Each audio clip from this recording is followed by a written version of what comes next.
Good evening, beer lovers. Tonight's beer review will be on Founders Devil Dancer Triple IPA. Um, Tonight I started out with the full intentions of reviewing a couple of different beers and just started looking through some of the ones I got, and this one really caught my interest. Um, Couple of reasons. Number one, I don't think I've ever had a beer from Founders that I didn't like or love. I mean, just a really excellent brewery. But this beer really caught my interest. Number one, it's a triple IPA, way strong. It's rated at 12% ABV, 112 IBUs. But that's not why I really wanted to try this beer. This beer is dry hopped for 26 days straight with 10 different varieties of hops. So this thing should just be loaded with hop aroma. It should really blow your mind. So I'm really looking forward to trying it.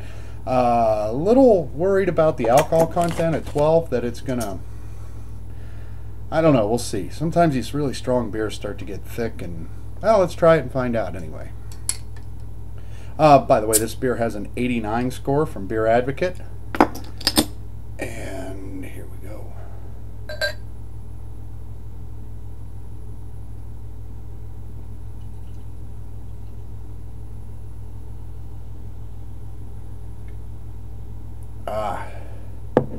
It pours to a beautiful copper color.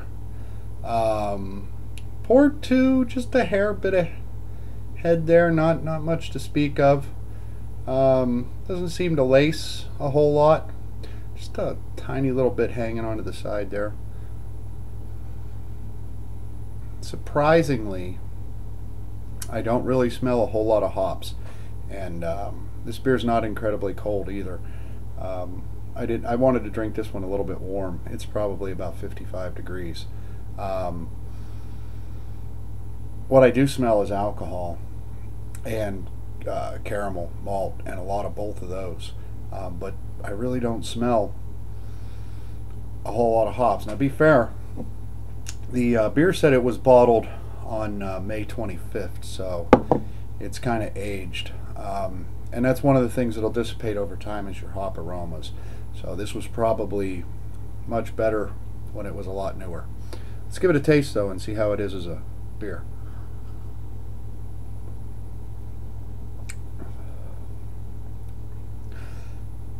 Yeah, it's what I was afraid of. It's got that really thick, really malty flavor you get with a high gravity ale. I wouldn't necessarily, just from tasting this, call this beer a triple IPA.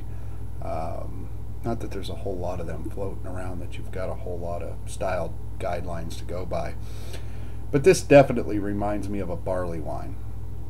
That being said, if you get past the thickness, the bittering on it is just about right for the sweetness of the beer. I know 112 sounds high, but you got to remember this is 12% beer, and there's a lot of residual sugars and things that are left in here that the yeast just weren't able to finish off. It's not dry whatsoever. It's very thick and sweet.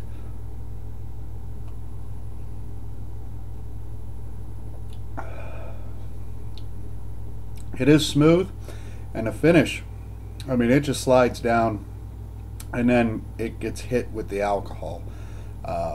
There's no way to hide 12% ABV, I don't think. So, I mean, that should be expected. I guess it's pretty decent. Probably not my favorite offering from Founders, but certainly worth a drink. If you like a barley wine, I mean, this is a really tasty beer. The bittering is just, like I said, just so right for the amount of sugars and things that are left in this beer. It really makes you want to come back for another sip. Wonderful job. Like I said, probably not my favorite beer from Founders, but another darn fine beer from that brewery. I hope they keep up the good work. If you can get anything from Founders, like I said, I haven't had a bad one yet. Pretty solid recommendation. I mean, I just don't think they make a bad beer. Anyway, Founders Devil Dancer Nice and strong, nice and bitter. Good beer.